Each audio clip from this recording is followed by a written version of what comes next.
Queens of Crime, exploring the most dangerous female gangsters in history. In the early 20th century, female gangsters emerged as powerful figures, challenging societal norms and expectations. These women defied traditional gender roles, taking on leadership positions within criminal organizations and leaving an indelible mark on the history of organized crime. The rise of female gangsters can be attributed to several factors. First, changing social and economic conditions provided opportunities for women to break free from conventional roles. Additionally, the Prohibition era created a lucrative underground market for illegal alcohol, which attracted individuals from all walks of life, including women seeking wealth and power. In our exploration of these queens of crime, we invite you to dive deeper into their stories, understand their motivations, and reflect upon the societal context that shaped their paths. Queens of Crime, exploring the most dangerous female gangsters in history, is not merely a recounting of their criminal activities. It is a testament to the resilience, tenacity, and defiance of women who dared to challenge societal norms and seize power in a predominantly male-dominated realm. Before we proceed further, don't forget to subscribe to the Criminology Connection. Let's get back to the video. Stephanie St. Clair, Queenie of the Harlem Underworld. Stephanie St. Clair, also known as Queenie, was a prominent figure in the Harlem Underworld during the 1920s and 30s. Her journey to power was marked by resilience, resourcefulness, and a fierce determination to defy the odds. Born in the West Indies, Stephanie St. Clair immigrated to the United States and settled in Harlem, New York City. She quickly became involved in the illegal numbers racket, a lottery-like game that was popular among the African-American community. St. Clair recognized the potential profitability of this illicit enterprise and began building her empire. St. Clair's criminal activities extended beyond the numbers racket. She established her own criminal organization known as the Policy Racket, which operated a network of policy banks and engaged in illegal gambling, extortion, and other illicit activities. Her operations brought her into conflict with rival gangs and corrupt authorities who sought to control the lucrative Harlem underworld. Beyond her criminal endeavors, Stephanie St. Clair was a remarkable advocate for the rights of the Black community. She fought against exploitation and racism, using her influence and resources to support civil rights cases. Her defiance against systemic injustice made her a revered figure among African Americans. Stephanie St. Clair's legacy continues to inspire future generations of female gangsters. Her story serves as a testament to the resilience and determination of women in the face of adversity. Moreover, her contributions to civil rights movements highlight the intersectionality of her influence and the broader impact she had on society. Throughout popular culture, Stephanie St. Clair has been immortalized in various forms.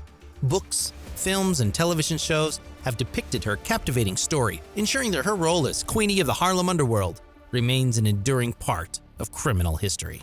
Ma Barker and the Barker-Karpis Gang.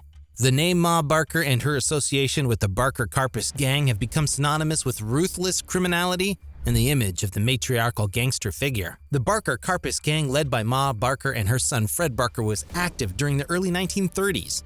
The gang consisted of a core group of members who engaged in various criminal exploits, including bank robberies, kidnappings, and organized crime operations. Ma Barker's influence within the gang was substantial. Her family ties, particularly her close relationship with her son Fred Barker, further contributed to her involvement in the gang's operations.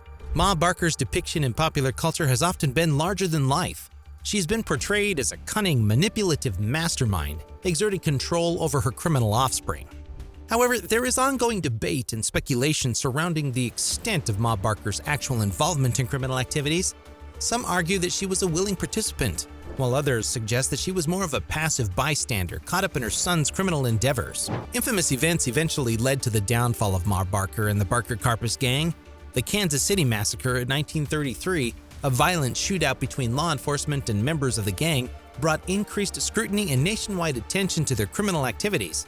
The final chapter in Ma Barker's story unfolded in 1935 when she and her son Fred were killed in a dramatic shootout with the FBI. The public spectacle of Ma Barker's demise had a profound impact on the perception of female gangsters in the public eye.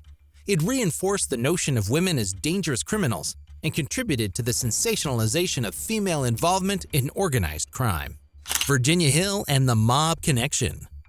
Organized crime syndicates such as the Mafia have traditionally been male-dominated, with men occupying the top positions of power. However, there have been notable instances where women broke through the gender barriers and played influential roles within these criminal organizations. Virginia Hill was a captivating figure associated with the American mob during the mid-20th century. Her relationships with prominent mobsters, particularly Bugsy Siegel, showcased her involvement in the illicit activities of organized crime.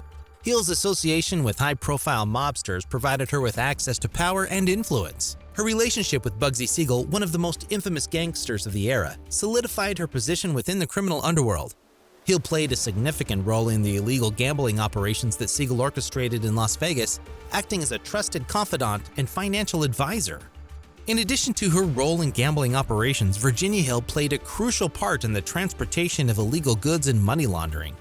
Her knowledge of the inner workings of organized crime syndicates and her connections allowed her to facilitate the movement of contraband and illicit funds, contributing to the smooth functioning of criminal operations.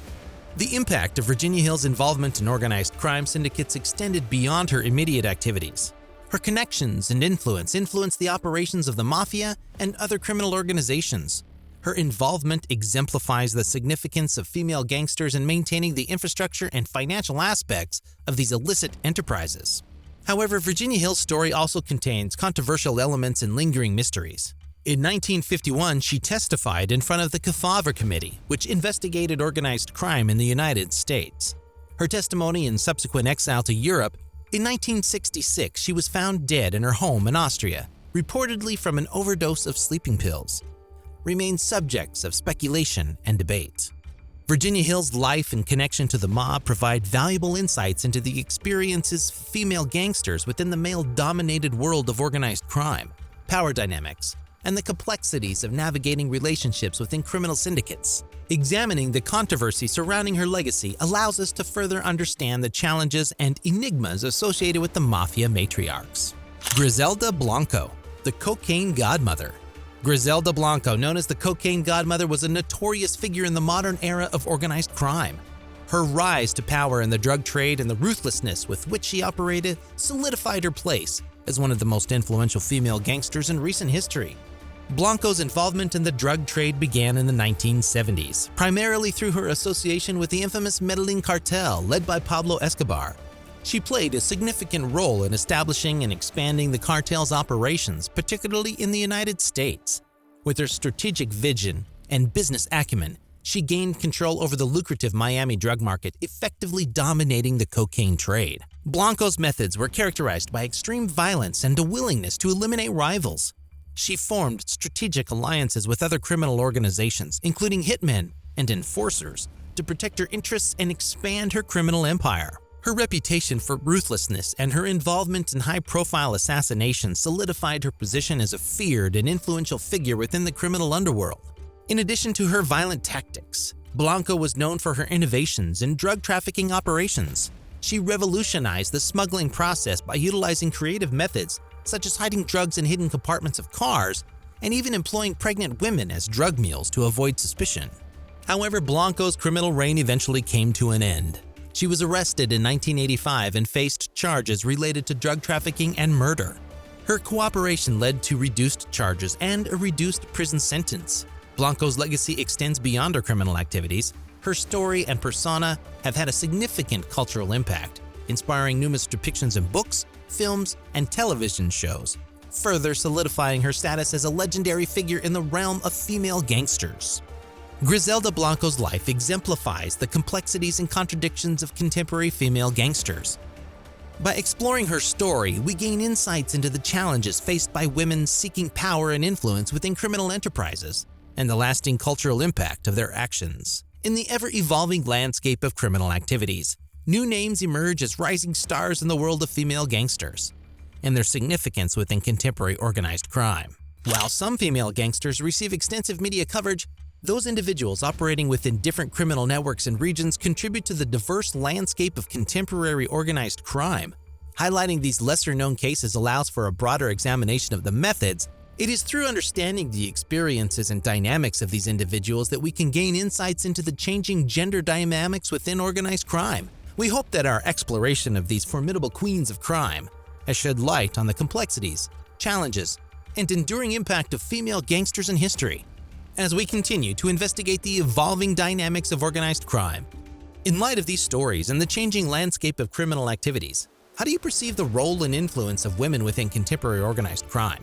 Let us know what you think in the comments below, and we will see you in the next video.